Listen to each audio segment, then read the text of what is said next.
गुरुदेव भगवान की जय, स्वामी जी महाराज की जय, श्री रंगनाथ भगवान की जय। सानिध्य में हमने बहुत आनंद लिया। ठीक है, वार्ता नहीं है, समय नहीं है, बाकी हमको भुलाई नहीं जाएगी वो।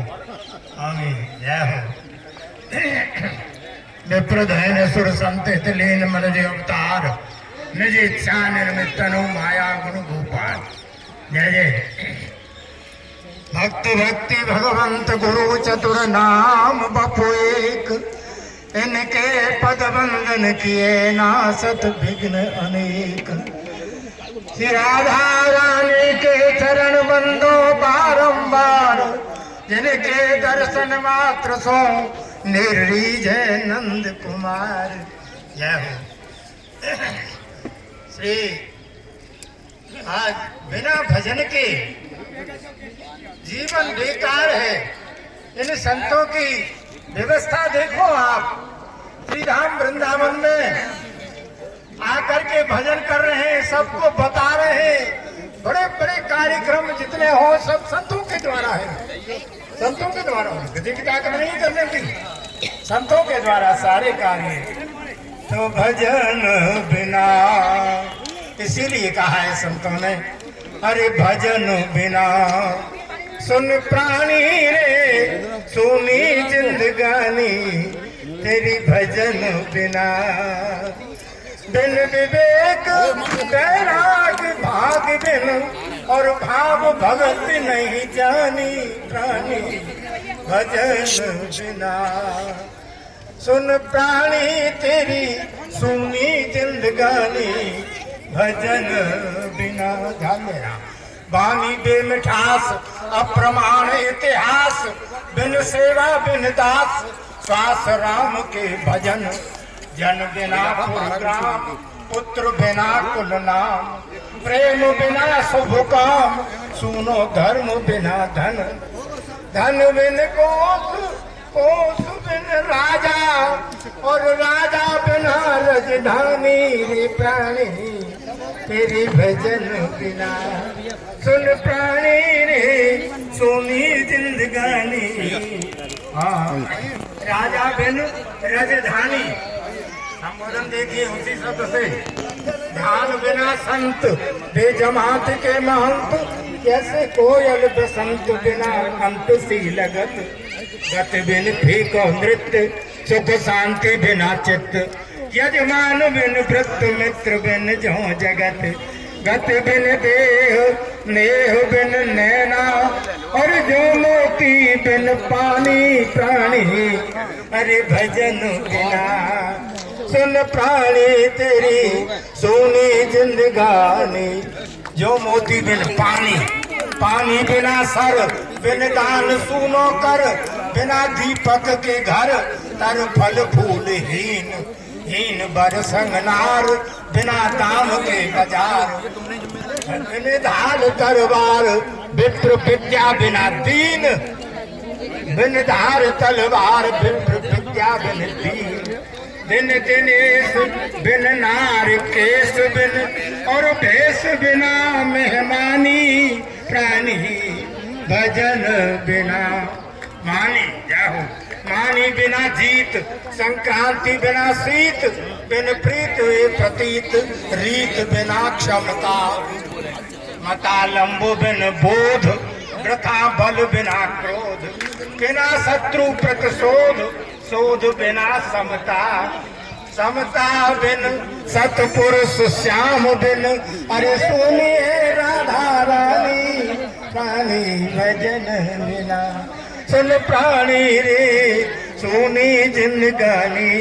भजन बिना। बोलो संत भगवान की जय। वृंदावन बिहारी। बहुत सुंदर अशोक।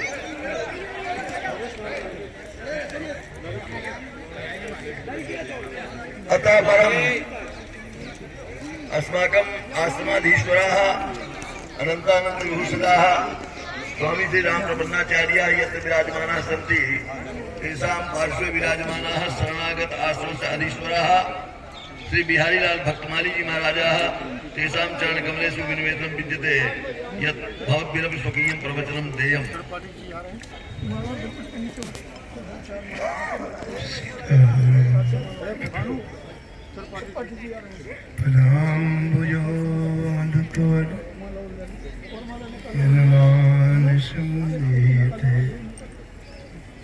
सीताराम गुणावली निस्दिवा युज्जीव्यापीत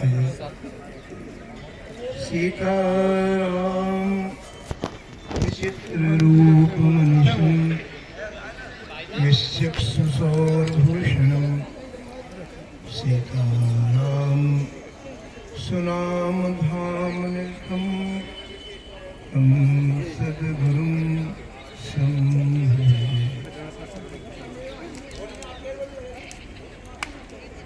सभी महापुरुषों के चरणों में कोटि सा वंदन प्रणाम। आज बड़े ही महामहोत्सव का पर्व है जहाँ हम लोग श्री ठाकुर जी के ब्रह्मोत्सव में अपने पावन जीवन के क्षणों को व्यतीत कर रहे हैं। हमने महापुरुषों से सुना है, कोई महाराज श्री मथुरादास जी महाराज कहते थे कि जिस दिन श्री ठाकुर जी का उत्सव कोई व्यक्ति मनाता है, उसी दिन ठाकुर जी निकुंज में उस व्यक्ति का उत्सव मनाते हैं। हमारे पूज्य श्री स्वामी जी जो हमारे संरक्षक हैं, बहुत कृपा है महाराज जी की। आप सनातन परंपरा का आदर प्रारंभ से आपने किया और उसी वैदिक विधि विधान से ही श्री ठाकुर जी की सेवा का प्रारूप हम सब लोग देख रहे हैं। श्री भक्तमाल में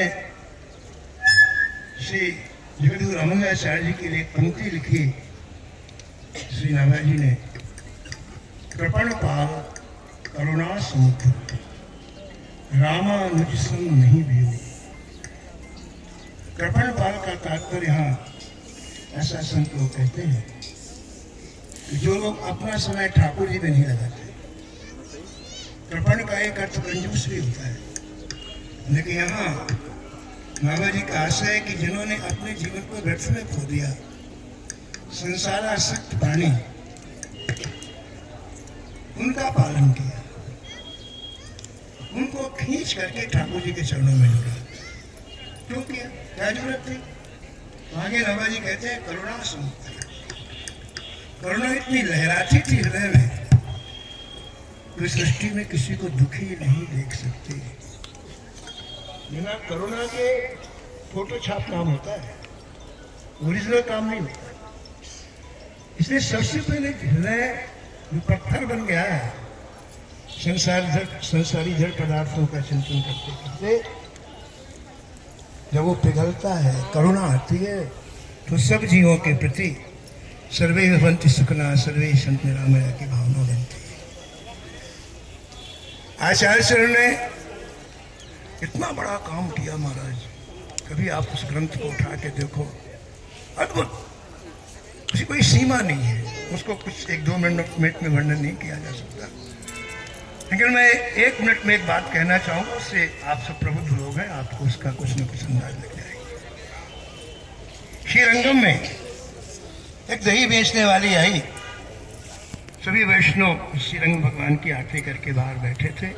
उसने कहा दही ले लो जी, दही ले लो। एक वैष्णव ने पूछा कितना दही है? बोले 20 किलो दही है। बोले दे दे। पुजारी जी ने दही का भोग लगाया श्री रंगनाथ भगवान को और सब वैष्णव को वितरित कर दिया।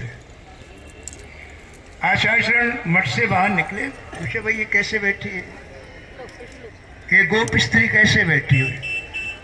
लोगों ने कहा इसने दही दिया है, 20 किलो दही दिया है। और इसकी क्या कीमत है? बोलो तुम्हारी क्या कीमत है, ले लो। उस अहीर ने कहा महाराज मुझे वैकुंठ दे दो। एक बार चकरा गए स्वामी जी, बोले बैकुंठ बिस्कुट नहीं में, बोले हमारे मुझे बैकुंठ और मुझे कुछ चाहिए नहीं, मुझे बैकुंठ दे दो। अरे पगली, बैकुंठ नारायण देते, हम थोड़ी देते बैकुंठ, नारायण देते बैकुंठ। बोले महाराज फिर मुझे कुछ नहीं चाहिए। अब कोई चीज होती तुम लौटा देते, भैया लो हमको नहीं चाहिए।